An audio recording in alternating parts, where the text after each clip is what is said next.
Hi friends, నేను మీ Rajeshwari. Welcome back to our channel. మనం ఈరోజు వీడియోలో పోలీస్ వర్గం కథ గురించి తెలుసుకుందామండి.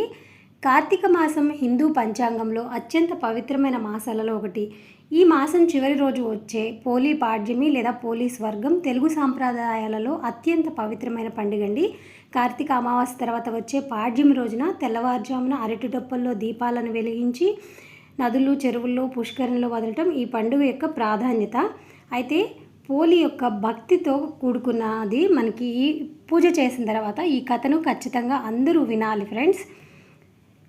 ఈ పర్వదినాల్లో పోలీస్ వర్గం ఎందుకు పేరు వచ్చిందో కూడా ఈ కథలో బాగా తెలుస్తుంది. ఇప్పుడైతే మనం పోలీస్ వర్గం కథ గురించి తెలుసుకుందాము ఫ్రెండ్స్. స్త్రీలు అత్యంత భక్తి శ్రద్ధలతో జరుపుకునే నోముల్లో పోలీస్ వర్గం నోము కూడా ఒకటండి. పురాతన కాలం నుండి తన ఉనికిని కాపాడుకుంటూ వస్తున్న ఈ నోము ఈ తరం స్త్రీలకు కూడా ఎంతగానో ప్రభావితం చేస్తుందండి. అప్పుడు మనం కథ తెలుసుకుందాం. అనగనగా కృష్ణానది తీరంలోని ఒక గ్రామంలో ఒక ఉమ్మడి కుటుంబం ఉండేది. ఆ కుటుంబంలో 5 కోడళ్ళు ఉండేవారు. వారందరిలో చిన్న కోడలైన పోలికి చిన్నప్పటి నుండే పూజలు, వ్రతాలు చేయటం మహా ఆసక్తి.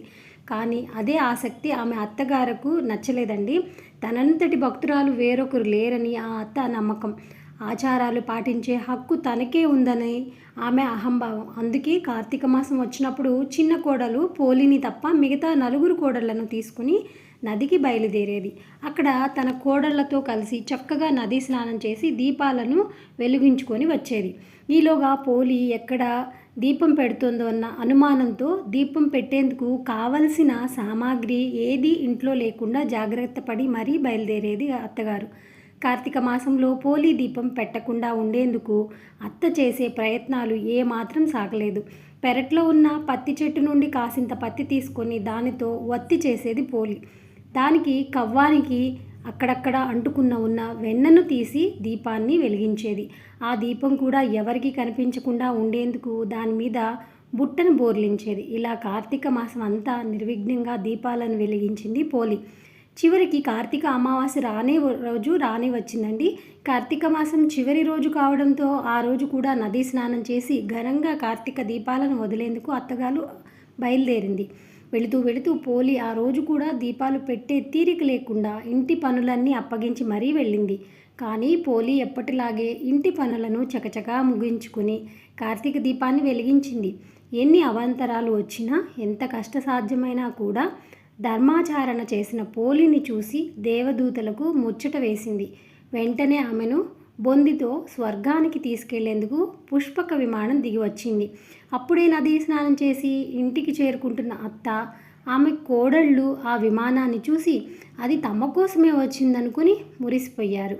కానీ అందులో పోలి ఉండేసరికి అందరూ ఆశ్చర్యపోయి ఎలాగైనా ఆమెతో పాటుగా తాము కూడా స్వర్గానికి వెళ్ళాలనుకునే ఆత్రంతో పోలి కాళ్ళను పట్టుకుని వేలాడే ప్రయత్నం చేసినా ఉపయోగం లేకపోయింది. విమానంలోని దేవదూతలు పోలికి మాత్రమే స్వర్గానికి చేరుకున్నంతటికి నిష్కలమైన మనసు ఉందని, ఎవరికైతే నిష్కల్మష హృదయం ఉందో వారికి స్వర్గానికి అనుమతి ఉంటుందని చెబుతూ వారిని కిందికి దింపేశారు. మనకి ఈ నేపథ్యంలో తెలుగు రాష్ట్రాల స్త్రీలంతా పోలిని తలుచుకుంటూ కార్తీక అమావాస్య తర్వాత వచ్చే పాడ్యమి రోజు తెల్లవారున అరటి డొప్పల్లో ఒత్తులను వెలిగించి నీటిలో వదులుతూ ఈ కార్తీక మాసం మొత్తం పాటించాల్సిన దీపారాధన యొక్క సారాంశంగా భావించబడుతుంది. మనకి ఇందులో చక్కగా మనకి తెలిపింది ఏంటంటే, తెల్లవారుజామున నదీ స్నానాలు హడావుడి చేసుకొని ఎక్కడికో పోయి అక్కడ ఇబ్బందులు పడి ఎన్నో కష్టాలు పోకుండా భగవంతుణ్ణి కొలుచుకోవడానికి కావాల్సింది శ్రద్ధే కానీ ఆడంబరం కాదని సూచిస్తుంది. పోలికి పెద్ద సామాగ్రి లేకపోయినా పత్తి చెట్టు నుండి పత్తి తీసుకుని వెన్న రాసి దీపం వెలిగించింది. దీని ద్వారా భక్తిలో నిజాయితీ మరియు తపన ముఖ్యమని తెలుస్తుంది. అంతేకాని అహంకారంతో చేసుకోవటము, నాకంటే గొప్పగా ఎవరు పూజ చేయలేరు అని అనుకోవటం చాలా తప్పండి. సంకల్పం ముఖ్యం. ఎన్ని అడ్డంకులు వచ్చినా, ఎంత కష్టసాధ్యమైనా కూడా పోలి తన ధర్మాచారం నుండి వైదొలగలేదు. ఆచారాన్ని పాటించాల్సిన మనసు ఉన్నప్పుడు మార్గం దానంతట అదే కనిపిస్తుందని చెప్పడం ఈ కథలోని ముఖ్యాంశత.